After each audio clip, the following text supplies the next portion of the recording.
আল্লাহ রাব্বুল আলামিন তিনি ঘোষণা করলেন, দুনিয়ার মানুষ, আমি তোমাদেরকে সৃষ্টি করলাম, দুনিয়ার মধ্যে আমি প্রেরণ করলাম 18,000 মখলুকাতের মধ্য থেকে শ্রেষ্ঠ মখলুকাতের মধ্যে আমি তোমাদেরকে প্রেরণ করে দিয়া দিলাম।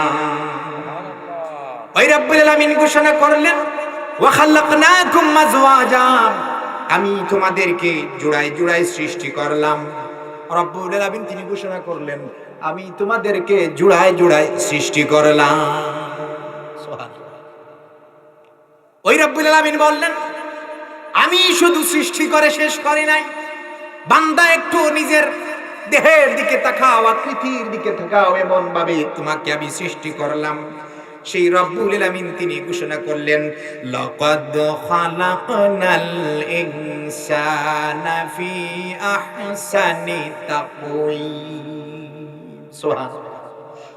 রব্বুল আলামিন তিনি ঘোষণা করে দিয়া দিলেন, ও দুনিয়ার মানুষ, তোমাদেরকে সবচাইতে শ্রেষ্ঠতম গঠনে আমি রব্বুল আলামিন সৃষ্টি করে দিয়া দিলাম। ওই রব বললেন, আমি তোমাদেরকে সৃষ্টি করে আমি শেষ করি নাই, বান্দা একটু মাথার উপর দিকে তাকাও।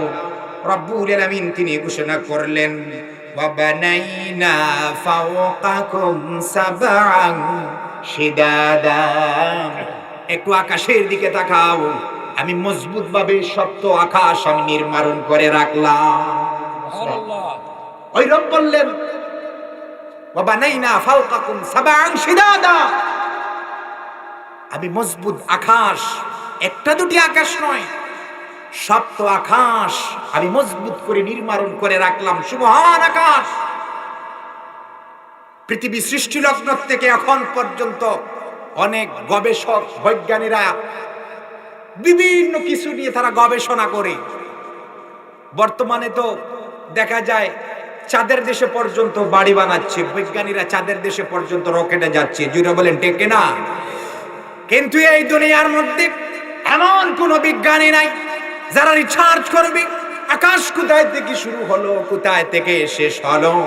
রব্বুল আলামিন বললেন, এমন সুবহান আমি আকাশ সৃষ্টি করে রাখলাম বান্দা, এই আকাশ আমি খুঁটিবিহীন সৃষ্টি করে রাখলাম, কোনো খুঁটি নাই। চমৎকার না একটা কথা?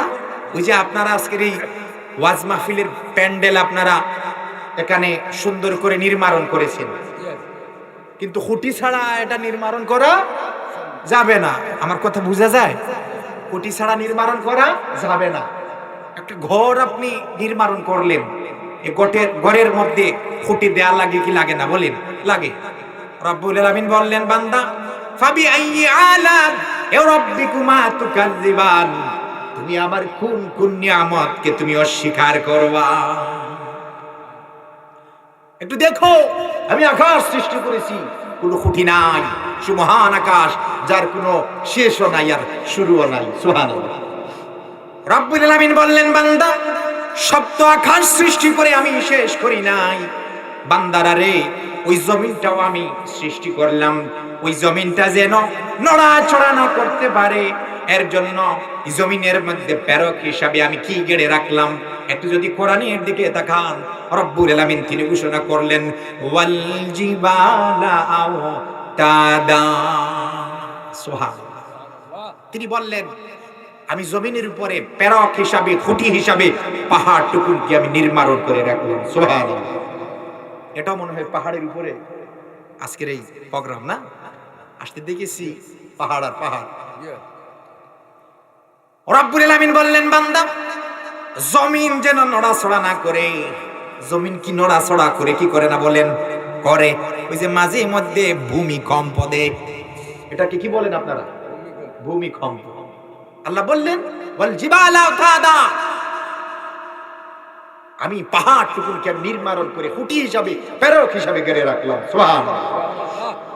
ওই রব্বুল আলামিন আবার ঘোষণা করলেন, বান্দা, এটাও করে আমি শেষ করি নাই, যুগ যুগ ধরে আমি নবী রাসূলদেরকে জমিনের মধ্যে, দুনিয়ার মধ্যে আমি প্রেরণ করেছি আল্লাহর জমিনে আল্লাহর দ্বীন প্রচার করার জন্য। রব্বুল আলামিন ঘোষণা করলেন, হযরত আদম থেকে মুহাম্মদ সাল্লাল্লাহু আলাইহি সাল্লাম পর্যন্ত অসংখ্য গণিত নবী রাসূলদেরকে দুনিয়ার মধ্যে প্রেরণ করেছেন। প্রত্যেক নবী রাসূলগণ বনি আদম সন্তানদেরকে বলেছেন, ইয়া কাওমি ইবুদুল্লাহ মা লাকুম মিন ইলাহিন গায়রুহু। সুবহানাল্লাহ, সুবহানাল্লাহ বলেন।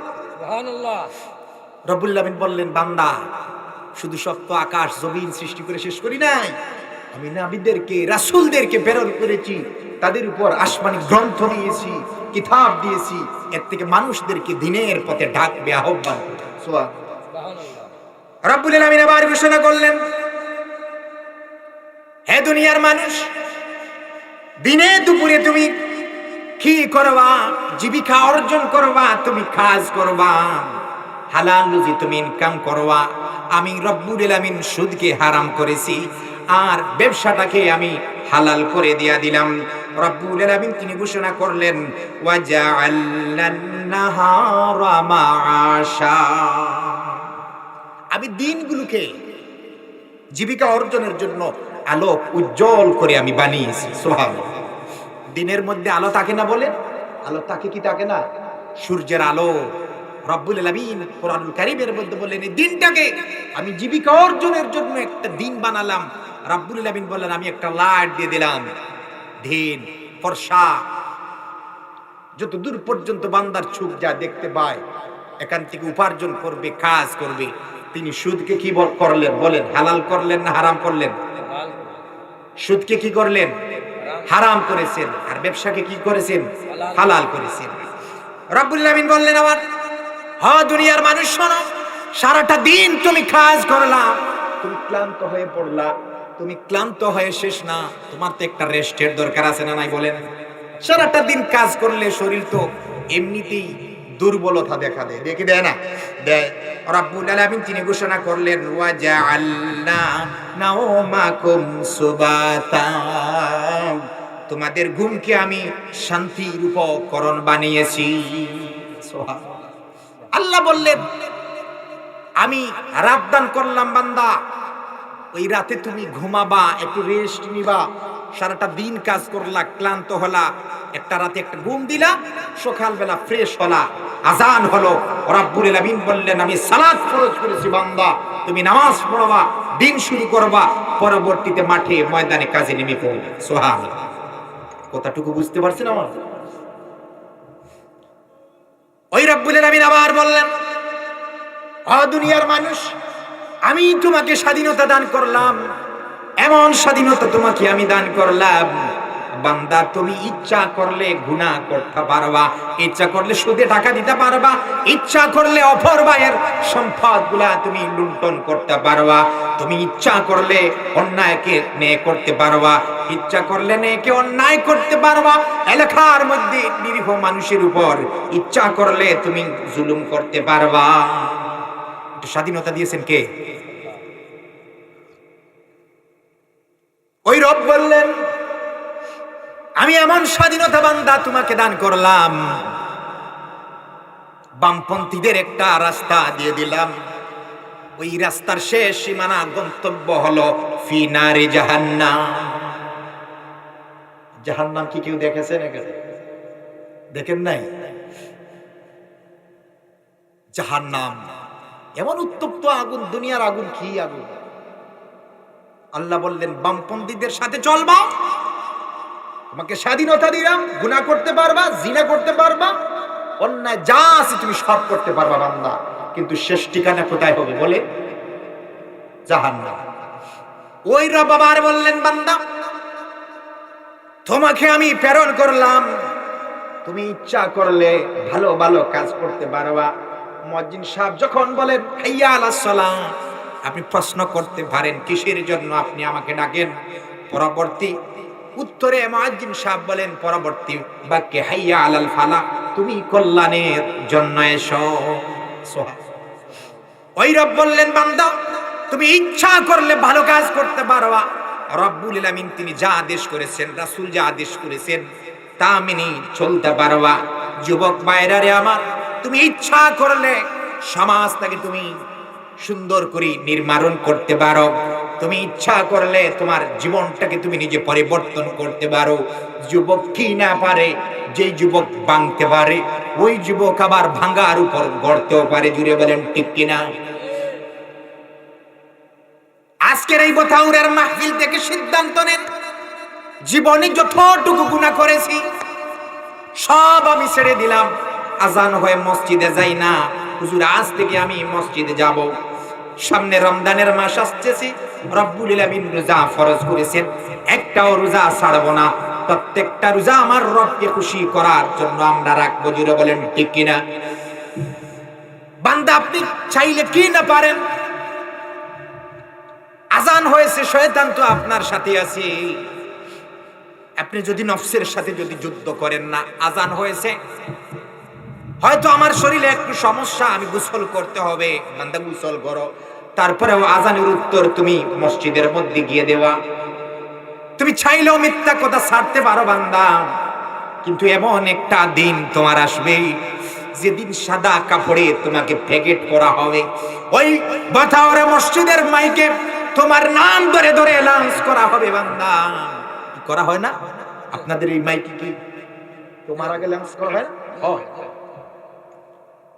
মাইকে তোমার নামে অ্যানাউন্স করা হবে। বান্দা কত আত্মীয় স্বজন তোমাকে দেখতে আসবে, চোখের পানি ফেলবা, সাদা কাপড়ে মুড়িয়ে তোমাকে শেষ বিদায় দেয়া দিবে। আত্মীয় স্বজন মা বাবা তোমার কোনো কাজে আসবে না। বান্দা দুনিয়ায় থাকতে জীবনটাকে তুমি পরিবর্তন করতে পারলা না, অন্ধকার কবরে যাওয়ার পর রব্বুল আলামিন তোমাকে সেই সুযোগ দিবেন না। কি দিবেন? বলেন দিবেন? দিবেন। এই জন্য রব্বুল আলামিন বললেন, বাল তুসিরুনাল হায়াতাদ দুনিয়া, হে দুনিয়ার মানুষ, তোমরা তো দুনিয়া নিয়ে ব্যস্ত আছো। দুনিয়া নিয়ে এমন ভাবে ব্যস্ত আছো, তোমরা তো বেশিরভাগ দুনিয়াটাকে তোমরা প্রাধান্য দাও। কে বললেন? বলেন কে বললেন? সূরা আলার মধ্যে বললেন, বাল তুসিরুনাল হায়াতাদ দুনিয়া। দুনিয়ার মানুষ তোমরা তো দুনিয়ার জীবনটাকে বেশি প্রাধান্য দাও, এমন ভাবে প্রাধান্য দাও 365টা দিন যায়, এমনও রব্বুল আলামিনের নাফরমান বান্দা আছে একটা দিন ফজরের নামাজ শেষে পড়ছে না। এমন আছে না নাই? আমরা তো শুধু জুমাবারে যাই, 2 রাকাত নামাজ পড়ি, সারা সপ্তাহ আর কোনো খবর নাই। কষ্ট পাচ্ছিল আমার কথায়? আর কোনো খবর নাই বান্দা। আরেক শুক্রবার গেলাম মসজিদে, টুকটাক 2টা সাজদা দিলাম, সাজদা দিয়া সুন্নত নাই, পিছন ফিরে আর পাওয়া যায় না। এমন মুসল্লি ডিমাই বতাওয়ারা জামে মসজিদ মহল্লায় আছে না নাই? আছে না নাই? সব প্রত্যেকটা জায়গায় কিছু না কিছু আছে। রব বললেন, বান্দা এত সুন্দর করে আমি তোমাকে তৈরি করলাম, লাকাদ খালাকনাল ইনসানা ফি আহসানি তাকওয়িম, সবচেয়ে শ্রেষ্ঠতম গঠনে তোমাকে সৃষ্টি করলাম। ও ডিমাই বুথাওরা, ও দুনিয়ার মানুষেরা, আপনারা শুনে রাখুন, এই এলাকার আল্লাহর বান্দা এবং বান্দিরা, অনেক যুবক যুবতীরা আছে গ্লাসের মধ্যে তার চেহারাটা সুন্দর করার জন্য দেখি, কিন্তু ওই বান্দাটা তার চরিত্র সুন্দর করার জন্য একটুকু খেয়াল করে না। সারাটা জীবন তো তুমি আয়না দেখে গেলা, আয়নাতে তুমি শুধু মুখটা দেখে গেলা বান্দা, কিন্তু তোমার দাগটা তো ছিল তোমার চরিত্রে, তুমি সেটা খেয়াল করে দেখলা না। রব্বুল আলামিন বলেন, দুনিয়ার মানুষেরা রে, এমনিতে 18,000 মাখলুকাতের মধ্যে শ্রেষ্ঠ বানাই নাই। সমস্ত মানুষের চাইতে তোমাকে আমি মুসলিমের ঘরে জন্মদান করেছি। এই পৃথিবীর মধ্যে কত বনিয়াদম আছে নিজের বানানো ধর্মের মধ্যে অনুসরণ করতেছে, নিজের হাত দিয়ে সেই মূর্তি বানাচ্ছে, পূজা করতেছে, এমন ভাবে সে তার জীবনটা শেষ করে দিচ্ছে। 70 বৎসর হয়ে গেছে পূজার উপাসনা করতেছে। আল্লাহর বান্দা যিনি মায়া করে তাকে বানিয়েছেন, 70 বৎসরে একটা বার আল্লাহ বলে সে ডাক দিতে পারে নাই। এখন আপনি চিন্তা করেন, আপনাকে আমাকে না চাইতে মুসলমান বানাইছেন, সারাটা জীবন যদি সিজদায় পড়ে যদি আপনি শুকরিয়া আদায় করেন, আল্লাহর বান্দারা এই মুসলমানের ঘরে জন্ম দিয়েছেন, এই শুকরিয়াটুকু আদায় হবে না। এমন একটা ধর্মের মধ্যে আপনাকে আমাকে তিনি সৃষ্টি করলেন। কেউ কি চাইতেছেন যে আপনার জন্মের আগে যে আল্লাহ আমাকে মুসলমানের ঘরে জন্ম দিও, আর অগণিত নবী রাসূলগণ থাকতে শ্রেষ্ঠ জামানার শ্রেষ্ঠ পয়গম্বর মুহাম্মদুর রাসূলুল্লাহ সাল্লাল্লাহু আলাইহি ওয়াসাল্লামের উম্মত আপনি আমাকে বানাবেন, এটা কি আমরা চাইছিলাম? চাই নাই। তারপর আল্লাহ রাব্বুল আলামিন না চাইতো আমাদেরকে দিয়ে দিলেন, আর এমন উম্মত আপনাকে আমাকে বানালেন শ্রেষ্ঠ উম্মত। সুবহানাল্লাহ বলবেন। সুবহানাল্লাহ। আমরা কি উম্মত? শ্রেষ্ঠ উম্মত।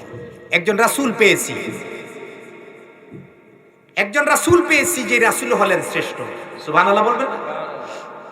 অসংখ্য গণিত নবী রাসূলকে রব্বুল আলামিন দুনিয়ার মধ্যে প্রেরণ করলেন, কিন্তু সমস্ত নবী রাসূলগণের চাইতে শ্রেষ্ঠ রাসূল হচ্ছেন আব্দুল্লাহর পুত্র, আমিনার পুত্র, তিনি হচ্ছেন মুহাম্মদুর রাসূলুল্লাহ সাল্লাল্লাহু আলাইহি ওয়াসাল্লাম। তিনি হচ্ছেন শ্রেষ্ঠ একজন রাসূল। তাকে একটা দিন দান করলেন, ইন্নাদ দীনা ইনদাল্লাহিল ইসলাম। এই ইসলাম, এই দিনটাও হচ্ছে একটা শ্রেষ্ঠ দিন। একটা কিতাব নাজিল করলেন, এখানে তো কোরআনুল কারীম নাই, এই কোরআনুল কারীম হচ্ছে শ্রেষ্ঠ একটা কিতাব। সুবহানাল্লাহ। আল্লাহ বললেন এই কিতাবটা আমি দুনিয়ার মানুষের জন্য আমি প্রেরণ করলাম, কিন্তু এখান থেকে ফায়দা নেবে শুধু মুমিনগুলা। তিনি ঘোষণা করলেন ওয়ানুনাজ্জিলু মিনাল কুরআনি মা হুয়া শিফাউন ওয়া রাহমাতুল লিল মুমিনিন। এখানে মুমিনদের কথা রব্বুল আলামিন বলেছেন। তিনি বলেছেন, ও দুনিয়ার মানুষ, এই শিফা হিসেবে কোরআনুল কারীমকে আমি নাজিল করেছি শুধু মুমিনদের জন্য। কিন্তু প্রত্যেকটা মানুষ এই কিতাবটা পড়তে পারে, রিসার্চ করতে পারে। ইতিহাস যদি আপনি খুঁজেন, অসংখ্য অগণিত বিধর্মীরা আছে, যারা বৈজ্ঞানিকরা আছে, অনেক কিছু রিসার্চ করতে গিয়ে যখন কোরআন রিসার্চ করলো, দেখা যায় তারা কালেমা পড়ে মুসলমানদের দলে শামিল হয়ে গেল। কিতাবটা হচ্ছে শ্রেষ্ঠ কিতাব। কিতাবটা হচ্ছে কি? শ্রেষ্ঠ একটা কিতাব। আসমানি গ্রন্থ কত কানা বলেন? 104 কানা। সহিফা কত কানা? 100 কানা। মাশাআল্লাহ। আর প্রধান হলো 4 কানা, তাওরাত, জাবুর, ইনজিল, বলেন কোরআন মাজিদ। আল্লাহ বললেন শ্রেষ্ঠ একটা কিতাব আমি নাজিল করলাম শ্রেষ্ঠ নবীর উপর। আবার তিনি ঘোষণা করলেন ওয়ানাশারা বিহি আফদালাদ দ্বীন, শ্রেষ্ঠ আমি দ্বীন দান করলাম। ওয়ামা জাআলাহু ইমামাল মুরসালিন, আমার হাবিবকে আমি প্রত্যেক নবী রাসূলদের থেকে ইমাম হিসেবে, সাইয়্যিদ হিসেবে দুনিয়ার মধ্যে আমি প্রেরণ করে দিয়া দিলাম। এমন একজন নবী পেলাম যার চরিত্র সম্পর্কে রব্বুল আলামিন কুরআনুল কারীমের মধ্যে সার্টিফিকেট দিয়েছেন। তিনি হচ্ছেন আমাদের রাসূল মুহাম্মদুর রাসূলুল্লাহ সাল্লাল্লাহু আলাইহি ওয়াসাল্লাম। এমন একটা দিন আসবে, আপনি যদি কুরআনুল কারীম পড়েন, খুলে খুলে পড়েন, ব্যাখ্যা সহকারে পড়েন, রব্বুল আলামিন বললেন এমন একজন হাবিবকে আমি প্রেরণ করলাম। কিয়ামতের দিন সমস্ত নবীগণ বলবেন নাফসি নাফসি নাফসি, আর আমাদের রাসূল বলবেন কি, একটু উচ্চ সুরে বলুন, কি বলবেন? রব্বি হাবলি উম্মতি। কে বলবেন? আমাদের রাসূল। প্রত্যেক নবীগণ রাসূলগণ বলবেন কি? নাফসি নাফসি। এমন একজন রাসূলের উম্মত আপনাকে আমাকে বানাইলেন। আল্লাহর বান্দারা, আপনারা খুশি না বেজার? একটু জোরে পড়েন সুবহানাল্লাহ, সুবহানাল্লাহ। ওই রব্বুল আলামিন বললেন ওই হাবিবের উপর আমি কিতাব নাজিল করলাম, আর এই কিতাব থেকে মানুষ দুনিয়ার মধ্যে যত সমস্যাগুলো আছে সমস্ত সমস্যার সমাধান সে পেয়ে যাবে যদি খুঁজে। রব্বুল আলামিন বললেন এই কোরআন আমি শিফা হিসাবে মুমিন বান্দা বান্দীদের জন্য আমি প্রেরণ করলাম। সুবহানাল্লাহ। যে কিতাব নাজিল করলেন এই কিতাবটার নাম হলো কোরআনুল কারীম। এই কোরআনুল কারীমের মধ্যে সূরা কতটা বলেন? একটু কষ্ট দিব। 114টা। মাশাআল্লাহ। এই কোরআনের মধ্যে 114টা সূরাকে দুই ভাগে বিভক্ত করা হয়েছে। কয় ভাগে? বলেন বলেন, কয় ভাগে? কষ্ট হচ্ছে না তো? দুই ভাগে। এক ভাগ হচ্ছে কি মাক্কি, মাশাআল্লাহ। আরেক ভাগ হচ্ছে কি মাদানী। মাক্কি সূরা কাকে বলে? আমরা তো এসেছি এখানে কিছু শেখার জন্য, নাকি? হয়তো আল্লাহ রাব্বুল আলামিন কিছু কথার মাধ্যমে আমাদেরকে হেদায়েত দিয়েও দিতে পারেন। কি বলেন?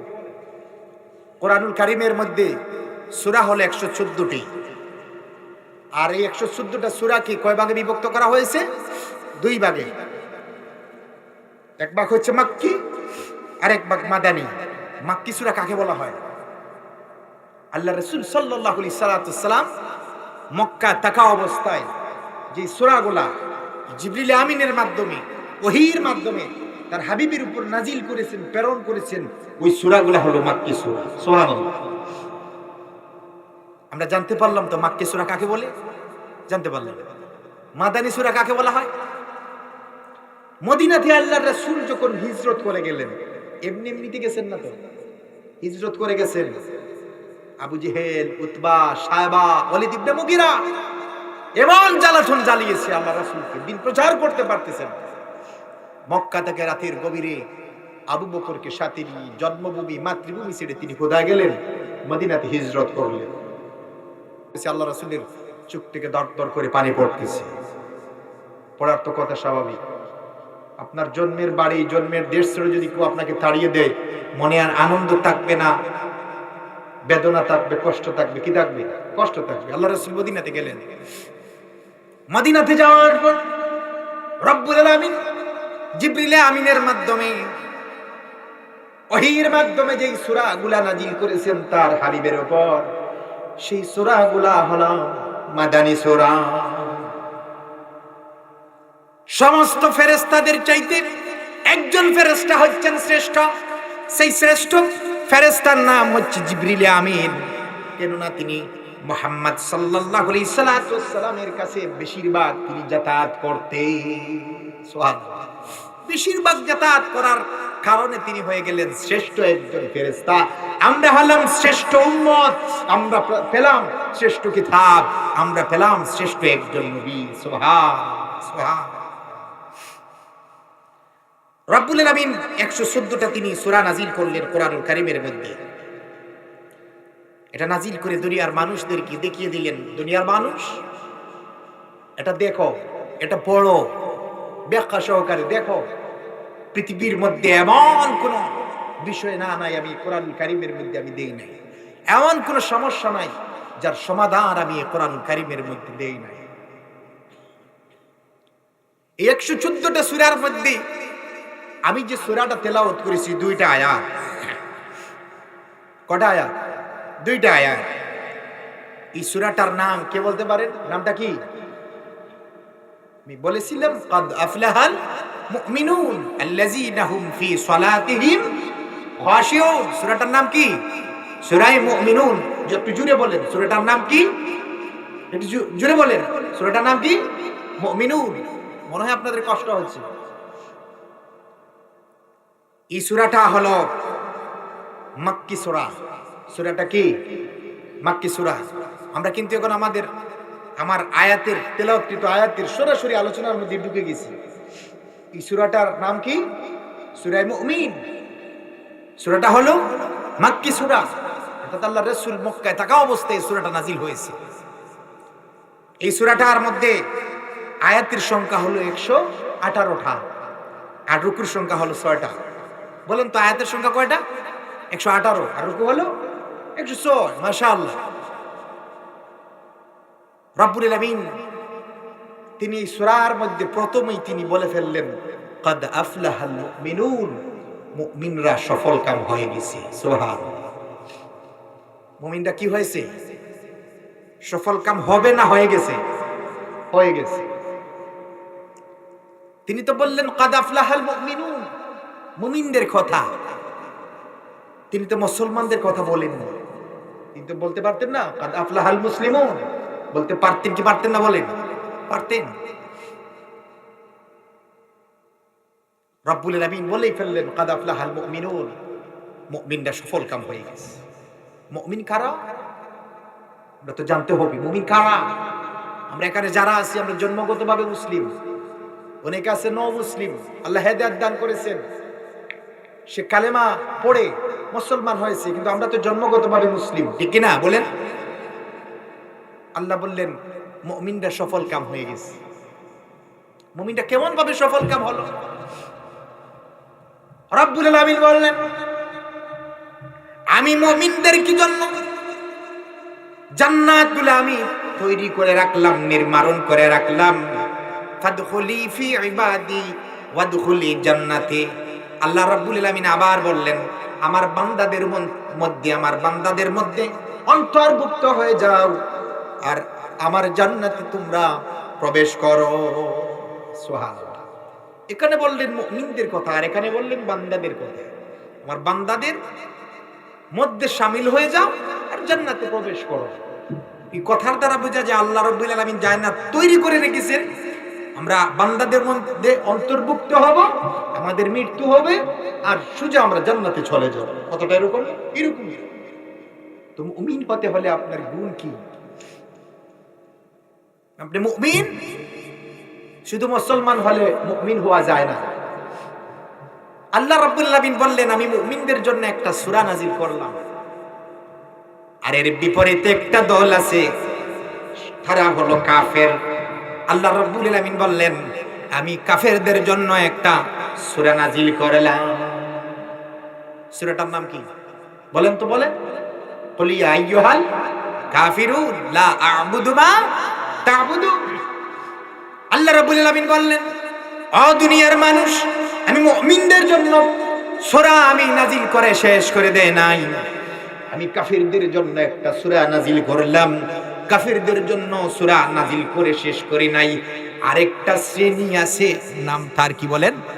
বলেন বলেন। মুনাফিক। নাম কি? মুনাফিক। এই কথাটা তো আপনারা সবাই জানেন। মুনাফিকদের নাম তো প্রত্যেকে শুনছেন না, আজ প্রথম শুনলেন? এদের কথার দ্বারা তো বোঝা যায় আজ প্রথমই শুনছেন। মুনাফিকের নামে রব্বুল আলামিন কোরআনুল কারীমের মধ্যে সূরা নাজিল করলেন, দুনিয়ার মানুষদেরকে জানিয়ে দিলেন দুনিয়ার মানুষ মুমিন বান্দা যদি তুমি চিনতে চাও তাহলে সূরা মুমিন ব্যাখ্যা সহকারে তুমি পড়ো। কাফেরকে যদি জানতে চাও তারা তো হচ্ছে ইসলামের সরাসরি শত্রু, তাদেরকে তুমি চিনতে পারবা। আর মুনাফিক হচ্ছে, মুনাফিকের কোনো ধর্ম নাই, ওটা হিন্দু ধর্মের মধ্যে আছে, ইহুদি ধর্মের মধ্যে আছে, খ্রিস্টানদের মধ্যে আছে, নাজাসির মধ্যে আছে, মুসলমানদের মধ্যেও মুনাফিক আছে না নাই বলে? আমরা পেলাম মুমিনরা তাদের ধর্ম হচ্ছে মুসলমান, কাফেরদেরা তাদের পরিচয় হচ্ছে তারা কাফের, আর মাঝামাঝি যারা আছে তাদের কোনো ধর্মের কোনো পরিচয় নাই, তাদের সোজা পরিচয় তারা মুনাফিক।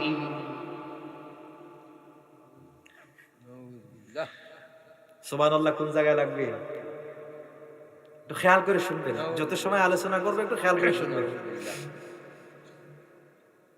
আল্লাহ রাব্বুল আলামিন বললেন ও দুনিয়ার মানুষ একটু কোরআনটা দেখো, একটু রিসার্চ করো, সৃষ্টি সম্পর্কে জানো, দুনিয়ার মানুষ সম্পর্কে তোমরা জানো।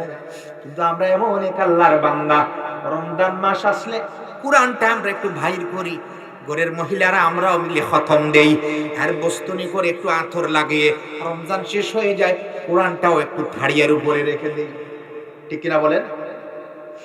রমজান মাসে যেরকম কোরআন তেলাওয়াত হয় বাকি মাসে কি তেলাওয়াত হয় এরকম? বলেন। আপনি আপনার ঘরের দিকে দেখেন, অন্যের ঘর দেখবেন কোন, আপনার ঘর আমার ঘর। রমজান মাসে যে এরকম কোরআন তেলাওয়াত হয় অন্যান্য মাসে এরকম হয় না। আবার রব্বুল আলামিন বললেন দুনিয়ার মানুষ কোরআন হচ্ছে এমন এক জিনিস, আল্লাহর বান্দারা বাস্তব একটা আপনাদেরকে কথা বুঝাই, দেখবেন 12 বছর 9 বছর 10 বছরের সন্তানটা কোরআনে হাফেজ হয়ে গেছে। সূরা ফাতিহা থেকে সূরা নাস পর্যন্ত এক একটা শব্দ, এক একটা ওয়ার্ড, এক একটা মাখরাজ সুষ্ঠুভাবে স্পষ্টভাবে সে পড়ে পড়ে সূরা ফাতিহা থেকে সূরা নাস পর্যন্ত অনর্গল তেলাওয়াত করতে পারে। জুড়ে বলেন ঠিক কিনা? ওই সন্তানটা দেখবেন তার বাবার নাম কি সুন্দরে বলতে পারে না, তার মায়ের নামটা কি ভালো করে বলতে পারে না, আর সে 30 পারা কোরআন সুন্দর করে পড়তে পারে, এটা কার রহমত বলেন? আল্লাহ রব্বুল আলামিন বললেন এটাই হচ্ছে আমার রহমান। একটা সন্তান তার বাবার নাম পর্যন্ত বলতে পারে না, কোরআনে তো সুন্দর তেলাওয়াত করে। আল্লাহ বললেন এমন একটা কিতাব আমি বান্দা নাজিল করলাম, এমন একটা কিতাব আমি নাজিল করলাম যে কোরআনের সাথে যদি বান্দার ভালোবাসা থাকে, সম্পর্ক থাকে, তাহলে এই কোরআন তাকে জান্নাত পর্যন্ত নিয়ে পৌঁছিয়ে দেবে, এর মধ্যে আর কোনো চিন্তা না। আল্লাহর রাসূল বললেন আমার উপর কোরআনুল কারীম নাজিল হলো, ওই রব্বুল আলামিন তিনি যদি চাইতেন একদিনে 2 দিনে তিনি কোরআনুল কারীম নাজিল করতে পারতেন, কিন্তু একদিনে 2 দিন নয়, 1 মাসে 2 মাসে নয়, 1 বছরে 2 বছরে নয়, দীর্ঘ 23 বছর যাবত ধীরে ধীরে কোরআনুল কারীম রব্বুল আলামিন তিনি তার হাবিবের উপর নাজিল করলেন। সুবহানাল্লাহ। ওই কোরআনুল কারীম সর্বপ্রথম যিনি আকাশের নিচে জমিনের উপরে যিনি তেলাওয়াত করেছিলেন উচ্চ সুরে, তিনি হচ্ছেন হযরতে আব্দুল্লাহ ইবনে মাসউদ রাদিয়াল্লাহু তাআলা আনহু। মক্কার মধ্যে সংখ্যায় মুসলিম একেবারে কম, কাফেরদের রাজত্ব, বিধর্মীদের রাজত্ব চলতেছে। একদিন একজন সাহাবী একটা মজলিসে বললেন আল্লাহ তো কোরআন নাজিল করলেন, কিন্তু এখন পর্যন্ত উচ্চ সুরে তেলাওয়াত করে মক্কার কোন মানুষদেরকে, কুরাইশবাসীদেরকে তো শোনানো হলো না। কে আছে এমন শোনাতে পারে? হাত তুললেন আব্দুল্লাহ ইবনে মাসউদ, তোলার পর বললেন আমি পারবো। অনেক সাহাবীরা বললেন আপনি একটু থামেন, কেন আপনার ধ্বংসের মানুষ একটু কম, ওখানে যে পড়বে তার উপর নিশ্চিন্তে বাধা আসবে, কেননা মক্কার মধ্যে রাজত্ব করছে বেদুইনরা। আবার বলা হল, বলার পর আব্দুল্লাহ ইবনে মাসউদ তিনি হাত তুললেন। পরের দিন তিনি মাকামে ইব্রাহিমের কাছে তিনি গেলেন আর উচ্চ সুরে গিয়ে তেলাওয়াত করলেন আর রহমানু আল্লামাল কুরআন খালাকাল ইনসান। অর্থাৎ উচ্চ সুরে আকাশের নিচে জমিনের উপরে প্রথম তেলাওয়াত করেছিলেন আব্দুল্লাহ ইবনে মাসউদ এই সূরা আর রহমান। যখন তেলাওয়াত করলেন তখন মক্কার কাফেররা বলল কি রে, কি শোনা যায়? একজনে বলল মুহাম্মাদের উপরে যে কিতাবটা নাজিল হয়েছে নিশ্চিন্তে ওই কিতাব থেকে ইবনে আব্দুল্লাহ ইবনে মাসউদ তেলাওয়াত করতেছে। সবাই জোরে বলো, আব্দুল্লাহ ইবনে মাসউদকে তারা প্রহার করলো, আঘাত করলো, তারা তার শরীরে আঘাত করে দাঁড়ানো অবস্থায় থেকে তারা মাটির মধ্যে ফেলে দিল। আল্লাহু আকবার। অজ্ঞান হয়ে গেলেন, রক্ত বাহির হচ্ছে। পরবর্তীতে সাহাবায়ে কেরামরা তাকে নিলেন, এখান থেকে তুললেন, বললেন আব্দুল্লাহ ইবনে মাসউদ তোমাকে তো বলেছিলাম প্রথমে তুমি তেলাওয়াত করবা না, তোমাকে তারা মারবে। আব্দুল্লাহ ইবনে মাসউদ বললেন আল্লাহর রাসূলের সাহাবারা কি আপনারা আমাকে বলতেছেন? আপনারা যদি আবার আমাকে বলেন আগামী কালকে গিয়ে মাকাম ইব্রাহিমের পাশে আবার চিৎকার করে আমি কোরআন তেলাওয়াত করে করে কুরাইশবাসীদের মানুষদের কাছে আবার শোনায়া দেব। ওই আব্দুল্লাহ ইবনে মাসউদ সম্পর্কে আল্লাহর রাসূল বললেন কিভাবে কোরআন নাজিল হয়েছে। আকাশ থেকে জমিন পর্যন্ত রব্বুল আলামিন ওহীর মাধ্যমে জিবরাইল আমিনের মাধ্যমে যেই রকম ভাবে কোরআন নাজিল করেছেন, সেই রকম ভাবে যদি কেউ কোরআন তেলাওয়াত করে তাহলে সে যেন আব্দুল্লাহ ইবনে মাসউদের মতো যেন সে তেলাওয়াত করে। ওই আব্দুল্লাহ ইবনে মাসউদ সম্পর্কে মুহাম্মদ সাল্লাল্লাহু আলাইহি ওয়াসাল্লাম বললেন একটা কাফেলার মধ্যে আল্লাহর রাসূল এই কথাটা বললেন, আমি সংক্ষিপ্ত বলতেছি কারণ এটা আমার বিষয় না। আল্লাহ রাসূল বললেন, এই সাহাবারা শুনে রাখো, মিজানের পাল্লায় যদি উহুদ পাহাড়কে তোলা হয় আর আব্দুল্লাহ ইবনে মাসউদের একটা পা যদি তোলা হয়, তাহলে উহুদের পাহাড়ের চাইতে আব্দুল্লাহ ইবনে মাসউদের ওই একটা পায়ের ওজন বেশি হয়ে যাবে।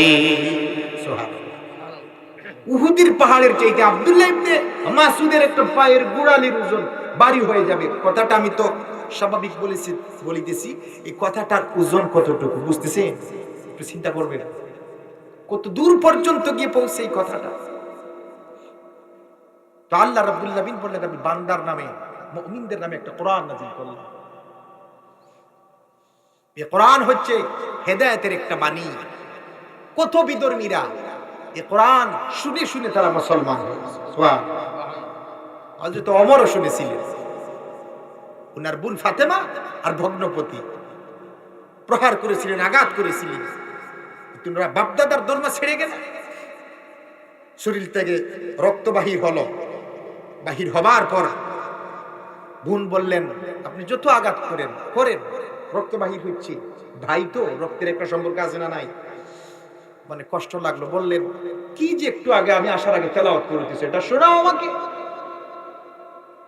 তিনি বলেন, এইরকম ভাবে তো শোনানো হবে না, আপনি পবিত্র হয়ে আসেন, গোসল করে আসেন, ওযু করে আসেন। তিনি ওযু করে গেলেন, গোসল করে গেলেন, কি শুনাইলেন? কোরআন। সেই কোরআন এখনো আছে না নাই?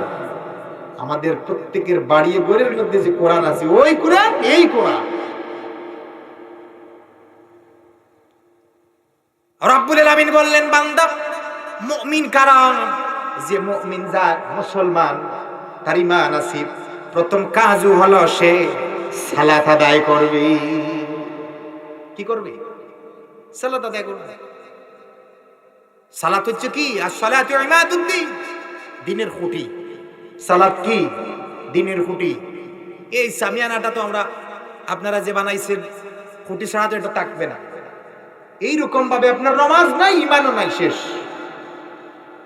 মুহাম্মদ সাল্লাল্লাহু আলাইহি সাল্লাম বললেন, কাফের এবং মুসলমানদের মধ্যে পার্থক্য বলেন তো?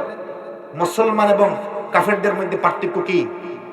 আল্লাহ রাসূল বললেন, নামাজ, সালাত, সালাত ওয়া মা মালাকাত আইমানুকুম। নামাজ, নামাজ আমার উম্মতেরা নামাজ। আপনি মুমিন, আল্লাহ তো বললেন, কাদ আফলাহাল মুমিনুন, মুমিনরা সফল কাম হয়ে গেছে। সফল কাম হবেও বললেন না, কাদ আফলাহাল মুসলিমিনও বললেন না, তিনি সরাসরি বললেন মুমিনরা সফল কাম হয়ে গেছে। তোমার ঈমান আছে বান্দা, তুমি নামাজ ছাড়তে পারবে না। নামাজ কি ছাড়া যাবে বলে? এমন কোন আলিম, এমন কোন পীর সাহেব আপনাকে বলবেন না। আপনার প্রথম কাজ হলো আপনার সালাত। সালাত মাফ নাই। দাঁড়াইয়া পড়বেন, দাঁড়াইয়া পড়তে যদি সমস্যা হয় বসে পড়বেন, বসে পড়লেও যদি সমস্যা হয় শুয়ে পড়বেন, ইশারায় পড়বেন। পারবেন তো ইনশাআল্লাহ? ইনশাআল্লাহ। না, আমার কথায় কষ্ট পাচ্ছেন কেউ? মুমিনদের প্রথম কাজ কি বলেন? মুমিনদের প্রথম কাজ কি? নামাজ। আবারও আরেকটা কথা না বলেই আর পারলাম না, নির্বাচনের মনে হয় সময় এসে গেছে নাকি? আমরা তো হুজুররা এটার তেমন একটা খেয়ালও রাখি না। যে কোনো নির্বাচন আসলে দেখা যায় নেতারা এমন ভাবে সুন্দর সুন্দর পাঞ্জাবি পড়ে আর মসজিদে যায়, আজান হলেই নামাজ পড়ি, আজান হলেই নামাজ পড়ি, কিন্তু নির্বাচনের আগে এইরকম নামাজই দেখা যায় না। ঠিক কিনা বলেন? আল্লাহ রাব্বুল আলামিন কোরআনুল কারীমের মধ্যে বললেন, ফাওয়াইলুল লিল, বলেন ফাওয়াইলুল লিল মুসাল্লিন। তিনি বললেন, যারা দেখানোর জন্য নামাজ পড়ে, ওই নামাজটা তাদের বিপক্ষে রাব্বুল আলামিনের কাছে সাক্ষ্য প্রদান করে। যারা লোক দেখানো নামাজ পড়ে, অনেক আছে নামাজই পড়ে না, নতুন শ্বশুর বাড়ি গেছে, কিন্তু বিপদে পড়ে নামাজ আদায় করতে। এটা হচ্ছে কি? এটা হচ্ছে লোক দেখানো ইবাদত। আল্লাহ বললেন কি? ফাওয়াইলুল লিল মুসাল্লিন। যারা লোক দেখানো ইবাদত করবে তাদের কঠোর কঠোর কঠোরতম শাস্তি রব্বুল আলামিনের পক্ষ থেকে আসবে। আমরা ইবাদত করব কাকে খুশি করার জন্য? কাকে? আল্লাহকে। আপনার মনের মধ্যে, দিলের মধ্যে ভয় থাকবে কার? আল্লাহর। আল্লাহ। আমাদের তো আর ভয় নাই। বলবেন হুজুর কিভাবে? মানুষ মিথ্যা কথা বলে ফেলে কেমন করে, অমুক দেখতেছে না তারপরেও মিথ্যা কথা বলে। একটা ভাই আর একটা ভাইয়ের সম্পদ মেরে খায়, চুরেরা চুরি করে, ডাকাতি করে, নিরীহ মানুষের পর অনেকে জুলুম নির্যাতন করে, এরকম করে কি করে না বলে? এরকম করলে আপনি মুমিনদের খাতারে আপনি পড়লেন না। আপনার মাথায় টুপি থাকতে পারে, আপনার সুন্নতি দাড়ি থাকতে পারে, আপনার সুন্নতি লেবাস থাকতে পারে, আপনি নামাজ পড়েন সুদী টাকা দিন, নামাজ পড়েন মিথ্যা কথা বলেন, নামাজ পড়েন মুনাফিকি করেন, নামাজ পড়েন দোষগিরি করেন, নামাজ পড়েন আইলটেলাটেলি করেন, নামাজ পড়েন অন্যের হক আপনি মেরে খান, আপনি শতবার যদি সিজদা দেন আর তাহাজ্জুদের নামাজ পড়ে যদি কাঁদেন, এই গুনাহগুলো যদি আপনি ছাড়েন না, তাহলে এই ইবাদত আল্লাহ রাব্বুল আলামিন মাফ করে নেবেন। কি নেবেন? বলেন বলেন, নেবেন? নেবেন। আপনি মুমিনদের খাতারে পড়লে এই সব কিছু আপনি বাদ দিতে হবে। আর যার ভিতরে ইয়া আইয়ুহাল্লাযীনা আমানুত্তাকুল্লাহ, যার দিলের মধ্যে অন্তরের মধ্যে আল্লাহর ভয় ঢুকে গেছে, তারা কখনো কোনোটা সময় অন্যায় কাজ করবে না। যদি অন্যায় করে তাহলে তারা তওবা করতে ভুলে যাবে না। জিরো বলেন ঠিক কিনা?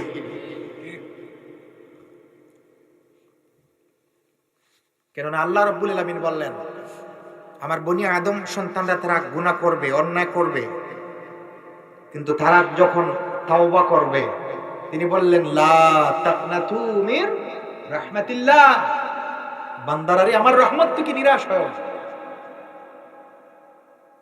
এই কথাটার কত ওজন একটু দেখেন। সারাটা দিন একটা ছেলে দুষ্টামি করলো, বাড়িয়ে নাই, সকালবেলা খাইছে না খাইছে, সকালবেলা বাইরে থেকে বাইরে হয়ে গেছে, বিকালবেলা মা একটু বেত নিয়ে শাসায়, কিন্তু ঠিকই একটু সময় পর ওই মাটা ওই সন্তানকে বুকের মধ্যে জড়িয়ে নেয়। জুড়ে বলেন ঠিক কিনা? ওই মার তার সন্তানের প্রতি যতটুকু মায়া, যতটুকু মহব্বত, হাজার হাজার লক্ষ কোটি গুণ একজন বান্দার প্রতি ওই রবের ভালোবাসা বেশি। জুড়ে বলেন সুবহানাল্লাহ। ওই রব বললেন, বান্দা তুমি মনে করো তোমার মা আর তোমার বাবা তোমার আপন না, মা বাবাও তোমার আপন না। বুঝবা তুমি ওই দিন, কোন দিন? কবরে যাবার পর আর কিয়ামতের দিন। আল্লাহ বললেন ইয়াউমা ইয়াফিরুল মারউ মিন আখিহি ওয়া উম্মিহি ওয়া আবিহি ওয়া সাহিবাতিহি ওয়া বানিহি। তোমার ভাইও তোমার না, বাবাও তোমার না, দাদাও তোমার না, কেউ না। কিন্তু তুমি যদি মুমিন হও, তোমার অন্তরের মধ্যে ভালোবাসা থাকবে আল্লাহর, ভয় থাকবে আল্লাহর, আর দেখবা অন্ধকার কবরের মধ্যে যাওয়ার পর নামাজও পাইবা, রোজাও পাইবা, হজ ফরজ হয়েছে হজকেও পাশে পাইবা, তোমার রবকে তোমার পাশে পাইবা। তোমার রবকে যদি তুমি পাশে পাইলা, আর কি লাগে তোমার? কি লাগে বান্দা তোমার? আমি কয়েকদিন থেকে প্রায় সময় বলি আপনাদেরকে বোঝানোর জন্য, দুনিয়ার জনপ্রিয়তা দিয়ে আপনি কি করবেন? আমাদের দেশের মধ্যে আপুসহীন একজন নেত্রী, নামটা কি বলেন? খালেদা জিয়া। তিনি মারা গেলেন। সোশ্যাল মিডিয়া দেখলাম লক্ষ লক্ষ মানুষ তার জানাজায় গেছে, ঠিক কিনা বলেন? কবরে কয়জন গেছে? আপনাদের কথা তো বোঝা যায় সবাই কবরে গেছে। একটু বলেন, একটু কষ্ট দিই, মনে কিছু নিবেন না, আমি কষ্ট দিব, কিন্তু কথাই বলতে হবে আমার সাথে। কবরে কি কেউ গেছে? দুনিয়ার এই জনপ্রিয়তা দিয়ে আপনার কি হবে বলেন? দুনিয়ার এই টাকা দিয়ে কি হবে? দুনিয়ার এই সম্পদ দিয়ে বান্দা তোমার কি হবে? ওই যে আপনারা যারা বসে আছেন, জ্যাকেট আছে, চাদর আছে, শীতের মৌসুম, কিন্তু কবরে যারা আছে কিছু কিছু তাদের সাথে কলিজার টুকরা সন্তানদেরকে, আমাদের বাবা যাদের নাই সন্তানদেরকে তারা রেখে গেছে। আমাদের যাদের মা নাই তারা আমাদেরকে রেখে গেছে, কিন্তু আমরা তো তাদের জন্য কম্বল দিতে পারলাম না, তাদের জন্য একটা লেপ, একটা তুষকও দিতে পারলাম না। আল্লাহ রাব্বুল আলামিন বললেন, বান্দা তুমি কি দিবা তুমি জানো? আমি কোরআনুল কারীমের মধ্যে ঘোষণা করে দিয়ে দিলাম, আমার সাথে সবাই পড়ুন, রাব্বির রাহমাহুমা কামা রাব্বায়ানি সগীরা। মা বাবার জন্য এটাই বলে তুমি দোয়া করবে। আর যদি বলো আমি কিছু টাকা দেই, বাবার কাছে একটু কম্বল দেই, ঘরের মধ্যে ভালো খাবার হয়েছে দেই, দিতে পারবেন? এটা হচ্ছে বাস্তবতা। এটা কি বাস্তবতা? আপনি মুমিন, দুনিয়ার ক্ষমতার জন্য, টাকার জন্য, পয়সার জন্য আপনি নিজে কখনো বিক্রি হবে না। এই দুনিয়ার সম্পদের জন্য আপনি কখনো জুলুম করতে পারবেন না। আপনি মুমিন তখন হবেন আপনার জিহ্বার মাধ্যমে অপর একটা ভাই যতক্ষণ পর্যন্ত কষ্ট পাবে না ততক্ষণ পর্যন্ত আপনি মুমিন। আর জিহ্বার যদি কষ্ট পায় আপনার প্রতিবেশীরা, আপনি মুমিনদের অন্তর্ভুক্ত হতে পারলেন না। রব্বুল আলামিন তিনি ঘোষণা করলেন, আমার যত উম্মত, আমার যত বান্দাগুলা আছে, রব্বুল আলামিন তিনি ঘোষণা করলেন, আমার হাবিবকে আমি প্রেরণ করলাম। আমার হাবিবের যত উম্মতগুলা পৃথিবীর মধ্যে আছে, আমার যত ভায়ার মহব্বতের বান্দারা আছে, তারা কেউ কখনো নামাজগুলা তারা ছেড়ে দিতে পারে না। আজান হবে মসজিদের মধ্যে, এই আজানের জবাবটা তারা মসজিদের মধ্যে গিয়ে দেওয়া।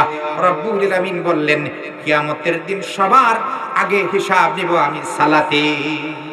কিসে বলেন? কিসে? নামাজে। নামাজ। যারা নামাজ পড়েন না, অবস্থা দেখেন আপনার কি হবে। যে রাসূল আপনার জন্য সারাটা জীবন কান্না করলেন, সারাটা জীবন কান্না করলেন, মেরাজের মধ্যে তিনি গেলেন, যাওয়ার আগে তিনি বললেন জিবরাইলকে, আমি তো আমার রবকে দেখতে পাবো, কিন্তু আমার উম্মতরা কি পাবে? আপনি দেখবেন আপনার বন্ধু, আপনার নিকটাত্মীয় তার আনন্দের সময় যদি আপনাকে ভুলে যায়, মনে করবেন ও আপনার প্রকৃতপক্ষে বন্ধু না। অর্থাৎ তার খুশির সময় যদি আপনাকে ভুলে যায়, ও আপনার বন্ধু না। অনেক সময় তো আমরা খুশির টেলা, ভাই অনেককে আমরা ভুলে যাই, বন্ধু বান্ধব। কিন্তু রাসূল বললেন, আমার উম্মতরা কি আমার রবকে দেখবে না, বন্ধুকে দেখবে না? রব্বুল আলামিন বললেন, হে আমার হাবিব বন্ধু, দেখতে পাবে, সেটা হলো সালাত, নামাজের মাধ্যমে। বড় লেখার মানুষেরা শুনে রাখুন, বড় লেখার এমপির সাথে যদি, বর্তমানে তো এমপি নাই, বিগত সময়ে যদি দেখা করতে চাইতেন, ইচ্ছা করতেন, সরাসরি এমপির সাথে দেখা করা যায় না, তুমি যাইতে হয় ওর পিএস এর কাছে, কি বলে, তারপরে এমপির সাথে। সাধারণ ইউনিয়নের চেয়ারম্যানের সাথে সব সময় দেখা করা যায় না। আর আমার রব বললেন, বান্দা তুমি যখন সিজদা করলা, তখন তোমার যে সিজদাটা পড়লো, এর ভিতরে তোমার আর কোনো পর্দা থাকলো না, তুমি সরাসরি তোমার রবের কদমের মধ্যে তুমি সিজদা দিলা। সুবহানাল্লাহ। তিনি হচ্ছেন এমন একজন মালিক, তিনি হচ্ছেন এমন একজন রাজত্ব চেয়ারের মালিক, তিনি হচ্ছেন লিমানিল মুলকুল ইয়াউম। পৃথিবীর মধ্যে যত ক্ষমতাধর রাজা বাদশারা আছে, সব একদিন চলে যাবে, তাদের চেয়ার থাকবে না। কিন্তু রব্বুল আলামিন একদিন বলবেন, লিমানিল মুলকুল ইয়াউম, আজকের রাজত্ব কার, আজকের রাজত্ব কার? এই কথার জবাবে তিনি রব দিবেন, লিমানিল মুলকুল ইয়াউম, তোমাদের দেখো আজ এই রাজত্ব কার, লিল্লাহিল ওয়াহিদুল কাহ্হার। তিনি বললেন, সেই হচ্ছে তোমাদের পরাক্রমশালী রব। সুবহানাল্লাহ। আপনি সেই রবের সাথে আপনি দেখা করতেছেন, আপনি সিজদা দিতেছেন। তো তুমি নামাজ পড়বা বান্দা, মুমিনদের প্রথম গুণ, তুমি তো আর 5G স্পিডে রুকু সিজদা করলে হবে না। আল্লাহ বললেন, আল্লাযীনা হুম ফি সলাতিহিম খাশিউন। খুশু কি? ধীরস্থির ভাবে তুমি নামাজ আদায় করবা। অনেক সময় তো দেখা যায় 5G স্পিডে নামাজ হয়, কবে যে দুইটা সিজদার রুকু টুকটাক দিয়ে সুবহানাল্লাহ সুবহানাল্লাহ শেষ। সামনে আবার রমজান মাস আসতেছে, অনেক জায়গায় সূরা তারাবি হয়, সূরা ফাতিহা কেমনে যে পড়া হয়, মনের মধ্যে চিন্তা হয়, অক্ষর শব্দ কিছুই বুঝেই যায় না। এরকম আপনাদের বড় লেখায় হয় কি হয় না? রব বললেন, বান্দা তুমি সালাত আদায় করবা, নামাজ পড়বা, কিয়ামতের দিন সর্বপ্রথম তোমার নামাজের হিসাব হবে। রব্বুল আলামিন বললেন ওই দিন তোমার হাবিব থাকবেন, তোমার রাসূল তোমার একেবারে নিকটে থাকবেন। সারাটা জীবন তুমি কি করলা বান্দা? তুমি তো মুমিন, তোমার অন্তরের মধ্যে আল্লাহর ভয়, তাহলে তুমি পৃথিবীর মধ্যে এত অন্যায় কাজ কেমন করে করলা? রব্বুল আলামিন বললেন কিরামান কাতিবিন, জন্ম থেকে মৃত্যু পর্যন্ত বান্দা যা কিছু করেছো যাররা পরিমাণ একটা শব্দ পর্যন্ত ছাড় দেওয়া হয় না। ওই দিন তুমি ফেরেশতাদের সামনে তুমি পড়বা, আল্লাহ রাব্বুল আলামিন যখন তিনি বলবেন ইকরা কিতাবাকা কাফা বিনাফসিকাল ইয়াওমা আলাইকা হাসিবা, আপন কর্মের রেকর্ড পড়ো বান্দা। কথাটা কার বলেন? আল্লাহ। ইকরা কিতাবাকা কাফা বিনাফসিকাল ইয়াওমা আলাইকা হাসিবা, আপন কর্মের রেকর্ড পড়ো বান্দা। কি করেছো সারাটা জীবন? 70 বছর, 50 বছর, 100 বছর। 100 বছর তো হায়াত খুবই কম। আসেনি আপনাদের এদিকে মুরব্বীরা আছে হয়তো, যাদের বয়স বেশ, আল্লাহ যেন হায়াতের মধ্যে বারাকা দান করেন, প্রত্যেকে পড়ে আমিন। তুমি 100 বছর বান্দা কি করলা? 70 বছর কি করলা? তো এমন আল্লাহর বান্দা আছে সে 50 বছর শুধু সিগারেট আর বিড়ি টানছে। আপনাদের এলাকায় এরকম আছে না নাই? বান্দা তুমি 50 বছর বাঁচলা, 30 বছর সুদে টাকা দিলা। সুদে আপনাদের এলাকায় টাকা দেওয়া হয় কি হয় না? হয় না মনে হয়? কেমনে রাসূলকে বলবা, রাসূল আমি 30টা বছর সুদে টাকা দিয়েছি, বিড়ি টেনেছি। আপনি বলেছেন, আল্লাহ বলেছেন কোরআনে, আপনার উপর নাজিল করেছেন, আমরা ওয়ারাসাতুল আম্বিয়া আলেমগণের মাধ্যমে আমরা শুনেছি, আমাদের নিজের চোখ কান খোলা ছিল, আমরা পড়েছি, আমরা শুনেছি, কিন্তু মানি নাই। ওই দিন বান্দা তোমার কি হবে একটু নিজে চিন্তা করে দেখো বান্দা। যেই রাসূল জীবনের শেষ মুহূর্ত পর্যন্ত তার উম্মতের জন্য কাঁদলো, ওই উম্মতগুলা যদি একটাবার চিন্তা করলো না আমি রাসূলের সামনে কেমনে মুখ দেখাইব, ওই বান্দা যদি বলে হুজুর আজকের মাহফিল থেকে আমি ওয়াদা করে গেলাম জীবনে আর কোনোদিন অন্যায় কাজ করব না, জীবনে আর কোনোদিন আমি নামাজ ছাড়ব না, আমি আমার রাসূলের সামনে বুক ফুলিয়ে বলবো ইয়া রাসূলুল্লাহ, হে ইয়া হাবিবাল্লাহ, আমি তো আপনার যুগে আপনি দুনিয়ার মধ্যে আসি নাই, আমি তো যুদ্ধের ময়দানে গিয়ে জিহাদ করতে পারি নাই, কিন্তু আমার নফসের সাথে আমি জিহাদ করেছি। শীতের মৌসুম, আমার ঘুম লেগেছে, শয়তান বলে আরামের ঘুম, একটু ঘুমা। ওই ইয়া রাসূলুল্লাহ, আমার এই শীতের মৌসুম কম্বলটা দূরে ঠেলে দিয়ে আমি ফজরের নামাজে মসজিদে গিয়ে হাজির হয়েছি। অনেক সময় গুনাহ করার ইচ্ছা ছিল, কিন্তু অন্তরের মধ্যে রবের ভয় ছিল, আমি সেই গুনাহ থেকে ফিরে এসেছি। অনেক সময় মনের অজান্তে আমার গুনাহ হয়েছে, আমি তওবা করিতেছি। আপনি তো তওবার দরজাগুলো আপনি খোলা রেখেছেন। ইয়া রাসূলুল্লাহ, ইয়া হাবিবাল্লাহ, আমি আপনার মহব্বতে আমি দুরূদ শরীফ পড়েছি, আমি ইস্তিগফার পড়েছি, আমি বেশি বেশি ইয়া রাসূলুল্লাহ দুরূদ শরীফ পাঠ করেছি, আমি তাওবা ইস্তিগফার করেছি, আমি কোনো মানুষের উপর অন্যায় করি নাই, আমি কোনো মানুষের হক নষ্ট করি নাই, আমি কোনো মানুষের উপর জুলুম করি নাই। ইয়া রাসূলুল্লাহ, ইয়া হাবিবাল্লাহ, ফজরের নামাজ পড়েছি। এর পরবর্তী সময় মালাকুল মউত আমার কাছে গিয়ে হাজির হয়েছে, ইয়া রাসূলুল্লাহ, দুনিয়ার সফর শেষ করে এসেছি, আজকে আমার জীবনের শেষ করে আপনার কাছে আসলাম। হে ফেরেশতারা, তোমাদের কাছে আসলাম, আমার জীবনের সব কিছু কর্মগুলা দেখো। আমি দুনিয়ার মধ্যে আমার ছেলে মেয়েকে খাওয়ানোর জন্য হালাল ভাবে আমি রুজি রোজগার করেছিলাম, হালাল উপার্জন আমি করেছিলাম, ব্যবসা করেছিলাম, শুধু কোনো আমি টাকা দেই নাই। হে রাসূল, আমি গর্ব করে বলতে পারি আমি একজন মুসলমান, আমি একজন নবীর আশিক। আপনি বিড়ি খান, সিগারেট খান, নামাজও পড়েন না, সুদেও টাকা দেন, আপনি কেমন করে একজন খাঁটি সুন্নি মুসলমান কেমন করে আপনি দাবি করেন? কেমনে দাবি করেন বান্দা? জোহরের নামাজ পড়ো, সুন্নত ছেড়ে আসো, কেমনে দাবি করো? আমার কথা কষ্ট পাইতেছেন কেউ? জি না। আমি নিজের একটা কথা বলতেছি না, ওয়াল্লাহি ওলামারা আছে। আল্লাহ বললেন, বান্দা দুনিয়ার মধ্যে যদি তুমি ভালো কাজ করে দুনিয়ার জীবনটা শেষ করে যাও, ফাদখুলি ফি ইবাদি ওয়াদখুলি জান্নাতি, জান্নাতের মধ্যে তোমরা প্রবেশ করবা। কোন মুমিন হতে হলে কি হবে? যতটুকু নিষিদ্ধ কাজ বলছিলাম এটা ছাড়তে হবে। এটা কি করতে হবে? ছাড়তে হবে।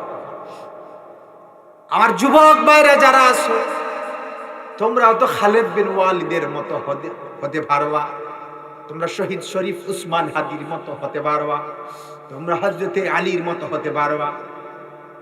আজকে থেকে নিজে সিদ্ধান্ত নাও, এশার নামাজ না পড়ে আমি ঘুমাবো না, ফজরের নামাজ আমি পড়বো। আমার বন্ধু মোবাইলে আমাকে অশ্লীল ভিডিও দেখায়, গান দেখায়, সিনেমার মঞ্চে যাওয়ার জন্য আমাকে বলে, ওই বন্ধুদের সাথে আমি চলবো না। যে বন্ধু আমাকে নামাজের জন্য ডাকে ওই বন্ধুর সাথে আমি থাকবো। যেই বন্ধু আমাকে কোরআন তেলাওয়াতের কথা বলে ওই বন্ধুর সাথে আমি যাব। যেই বন্ধু ওয়াজের মাহফিলে আমাকে নেয় ওই বন্ধুদের সাথে আমি যাব। আর যেই বন্ধু আমাকে যাত্রাপালা গানের মধ্যে আমাকে দাওয়াত দেয় ওই বন্ধুর সাথে আমি যাব না। এইরকম যদি যুবকেরা যদি আপনাদের বন্ধু যদি নির্বাচন করেন, এই দুনিয়ার মধ্যে পৃথিবীর মধ্যে শ্রেষ্ঠ বন্ধুর পর আর কোনো বন্ধু হতে পারে না। যুবকরা কি না পারে? আজকে যদি সিদ্ধান্ত নেই আমার হারাম রিলেশনশিপ আছে আজকে বাদ দিয়া দিলাম, যুবক চাইলে সেটা করতে পারে। জুড়ে বলেন ঠিক কিনা?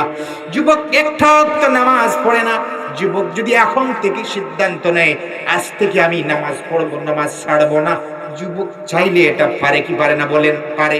যুবক সিগারেট খায়, মদ খায়, ইয়াবা খায়, ঢাল খায়, বাবা খায়, যা কিছু বললাম আরো তো অনেক কিছু আছে আমি বলতে পারলাম না।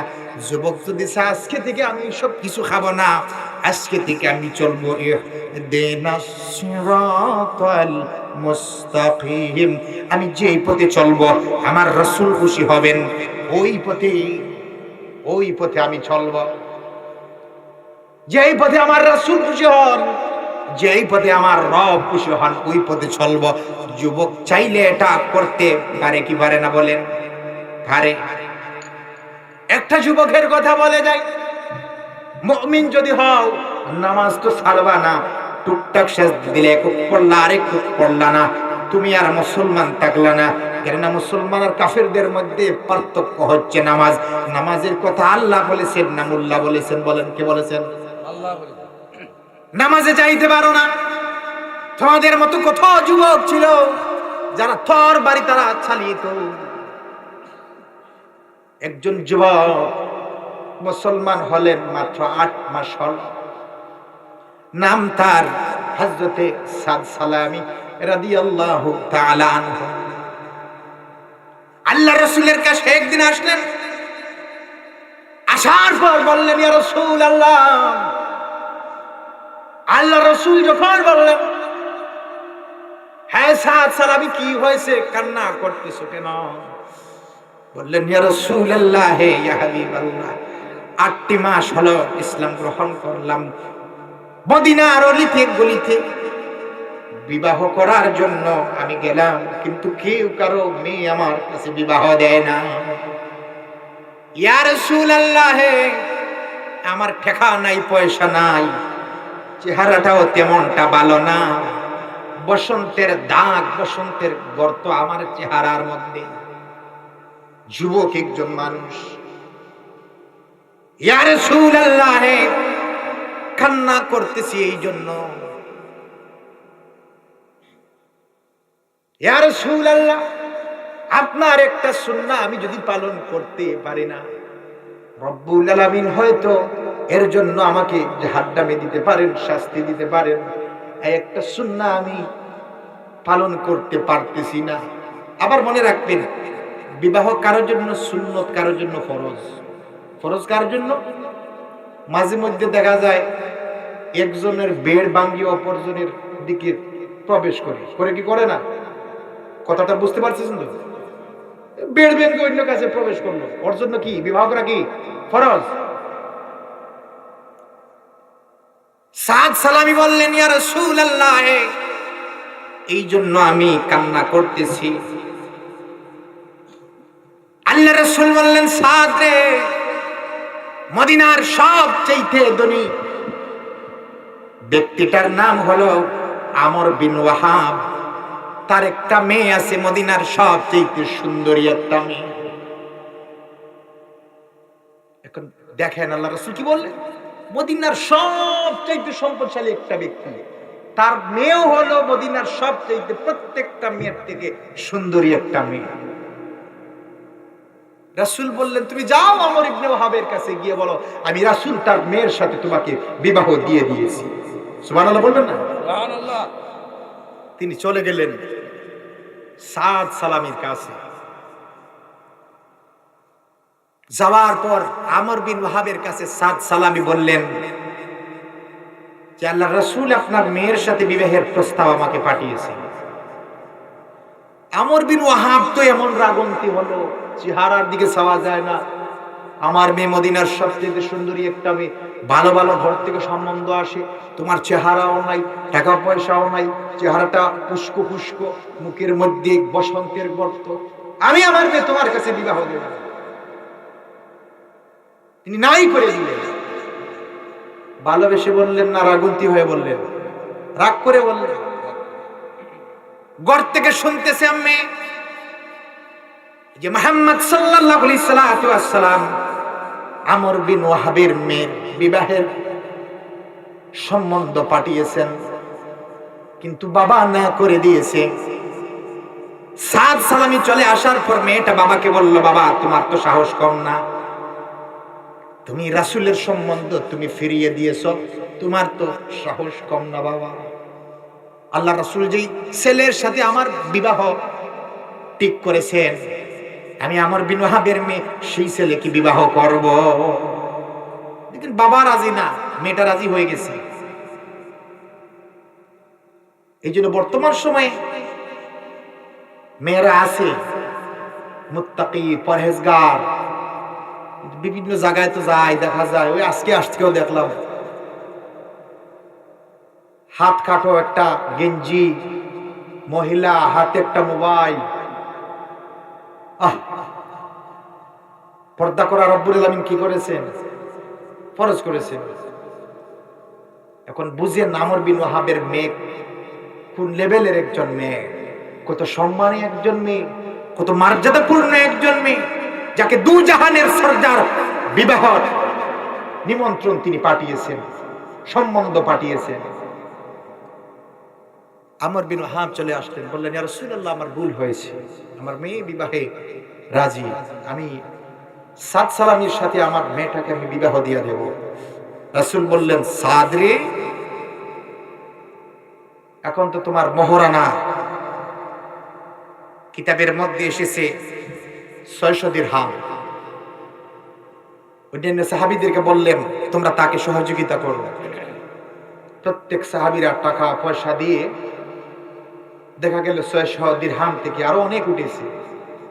আল্লাহ রাসূল বললেন, 600 দিরহাম তোমার মোহরানা দেবা, আর বাকি যে টাকা পয়সাগুলো আছে ওটা তোমার বাজারের জন্য, তোমার স্ত্রীর নতুন বউয়ের জন্য সদাই করবা, বাজার করবা, তুমি বাজারের মধ্যে যাও। বললেন কে? দুই জাহানের সরদার মুহাম্মদ রাসূলুল্লাহ সাল্লাল্লাহু আলাইহি সাল্লাম, যিনি হা বললে হালাল হয় আর না বললে হারাম। সাদ বাজারে চলে গেলেন, কেনাকাটা করতেছেন। দোকানের মধ্যে তিনি ঢুকলেন। ঢুকার পর তিনি শুনতে পেলেন ঢোল দিয়ে পেটানো হচ্ছে যে কারা সুদিনের পক্ষে কাফেরদের বিপক্ষে যুদ্ধের ময়দানে ঝাঁপিয়ে পড়বা, এমন কে আছো? মুসলমান। হযরতে সাদ চিন্তা করলেন, আমার তো বাসর ঘর, কিন্তু এখানে তো এলান করা হচ্ছে কে ইসলাম বিজয় করার জন্য কাফেরদের বিরুদ্ধে যুদ্ধের ময়দানে গিয়ে নামবা। কি ইমান? সাদ আর কেনাকাটা করলেন না, ওই টাকা পয়সা দিয়ে যুদ্ধের সমস্ত সরঞ্জাম তিনি কিনলেন। সুবহানাল্লাহ বলবেন না? সুবহানাল্লাহ। বিবাহের সরঞ্জাম আর কিনলেন না। যুদ্ধের সরঞ্জাম কিনে যুদ্ধের ময়দানে তিনি চলে গেলেন। অসংখ্য অগণিত কাফেরদেরকে জাহান্নামে পৌঁছে দিয়ে একটা সময় সাদ সালামি তিনিও শহীদ হয়ে গেলেন। আল্লাহ রাসূল শহীদদেরকে দেখার জন্য ময়দানে গেলেন। কয়েকজন সাহাবী বললেন, ইয়া রাসূলুল্লাহ, ইয়া হাবিবাল্লাহ, যেই সাদ আপনি বিবাহের সমস্ত সরঞ্জাম কেনার জন্য বাজারে পাঠিয়েছিলেন, যার বিবাহ আপনি পড়িয়েছিলেন, তার তো বাসর ঘর ছিল।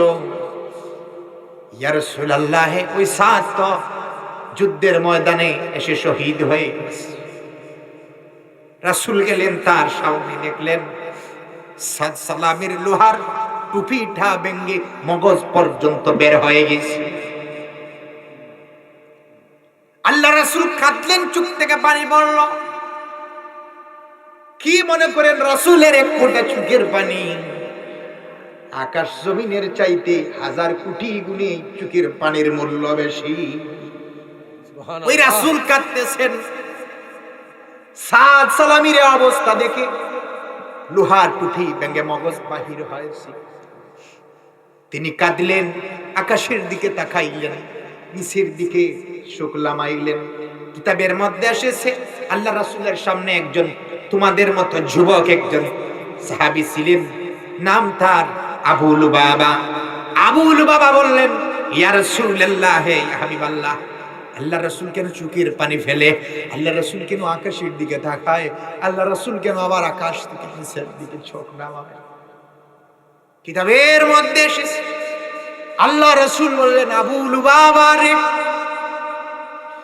আমার সাদের আমার প্রতি এত ভালোবাসা, এত মহব্বত, পুরুষের তো স্বপ্নের একটা একে বাসর বলে না, ওই গড়টা সে গেল না।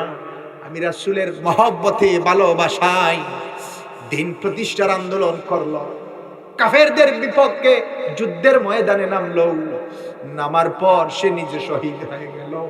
আমার প্রতি এত ভালোবাসা দেখে আমার রাসূল আমার চোখ থেকে পানি বের হয়েছে রে, আমার চোখের পানিটুকু আমি ধরে রাখতে পারলাম না। লুবাবা বললেন, ইয়া রাসূলুল্লাহ, পরবর্তীর মধ্যে দেখলাম আপনার চেহারাটা অনেক আনন্দ দেখা যাচ্ছে।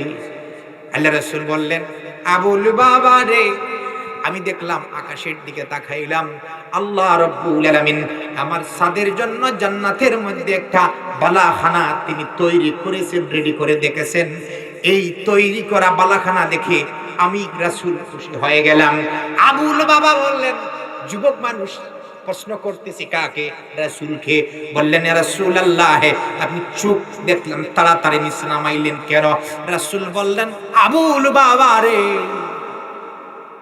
আকাশের সমস্ত দরজাটা খুলে দেওয়া হলো, আর দেখলাম আকাশের দরজাটা খুলে দেওয়ার পর জান্নাতের সমস্ত হুরগুলা তারা দৌড়ে আসতেছে, প্রতিযোগিতা তারা করতেছে কে কার আগে আমার সাদকে খুলে নেবে। এই দৌড়ানোর জন্য সামনের পর্দাটুকু খুলে যাচ্ছে। আমি রাসূলের একটু লজ্জা লাগলো, আমার চোখটুকু আমি নিচের দিকে নামাইলাম। এমন একজন যুবক বাসর ঘর ছেড়ে যে যুদ্ধের ময়দানে গিয়ে শহীদ হয়, মুমিন যুবকগুলা কোনো নারী লুবি হতে পারে না, ঠিক না বলে? ওই মুমিন বান্দা বান্দিগুলা নিষিদ্ধ কোনো সম্পর্কের মধ্যে জড়াবে না। এই জন্য যার সাথে চলবেন, বন্ধু আপনি নিয়োগ করবেন, এইরকম বন্ধুর সাথে চলবেন যার কাছে গেলে দিনের কথা স্মরণ হয়, আল্লাহর কথা স্মরণ হয়, রাসূলের কথা স্মরণ হয়। এরকম আলেম ওলামাদের সাথে আপনি সম্পর্ক রাখবেন। যত সময় পারবেন ভালো কাজ করবেন, সৎ কাজের আদেশ দিবেন। আপনি নামাজে যাবেন, আপনার ছেলে সন্তানকে নামাজে নিয়ে যাবেন। আহালকে নিজে বাঁচবেন, আহালকে বাঁচাবেন, পরিবারকে বাঁচাবেন। আপনি হচ্ছেন প্রকৃতপক্ষে একজন মুমিন বান্দা। আর যদি নামাজে পড়েন, মিথ্যা কথা বলেন, সুদে টাকা দেন, যা আগে বলেছিলাম আর আমি রিপিট করতেছি না, এই সমস্ত কিছু যদি বান্দা তুমি করো, মনে করবা আজকের ওয়াজ থেকে শুনে যাইবেন এই মুমিন বান্দাদের অন্তর্ভুক্ত তুমি হতে পারলা না। কেননা মুনাফিক আব্দুল্লাহ ইবনে উবাই ইবনে সুলুল, লম্বা তার দাড়ি ছিল, মাথার মধ্যে টুপি থাকতো, পরনের মধ্যে পাঞ্জাবি থাকতো, রাসূলের পিছনে নামাজ পড়তো। রাসূল যখন কোরআন তেলাওয়াত করতেন, আব্দুল্লাহ ইবনে উবাই ইবনে সুলুল কোরআন তেলাওয়াত শুনি শুনি চোখের পানি পড়তো। কিন্তু সে কাফেরদের পক্ষে কাজ করত, মুসলমানদের পক্ষে কাজ করত না। এই জন্য কিয়ামত অবধি পর্যন্ত যত মানুষগুলো আসবে, আব্দুল্লাহ ইবনে উবাই ইবনে সুলুল যে মুনাফিক, পৃথিবীর মধ্যে আরো কিছু মানুষ সমাজে আছে মুনাফিক, তাদের কি চিনতে আর কোনো কঠিন হবে না। আপনি নামাজ পড়বেন, রোজা রাখতেছেন, মিথ্যা কথা বলতেছেন, আপনি মুমিন না। আপনি মুমিন হতে হলে কি করতে হবে? যতটুকু নিষিদ্ধ কাজ আছে, রব বলেছেন, রাসূল করেছেন, আদেশ দিয়েছেন, এই কাজগুলো আপনি বাদ দিতে হবে। পারবেন না ইনশাআল্লাহ? ইনশাআল্লাহ। যা আদেশ করেছেন তা যেন রব্বুল আলামিন আমাদের প্রত্যেককে মানার জন্য তৌফিক দান করেন। আমরা প্রত্যেকে পড়ি আমিন।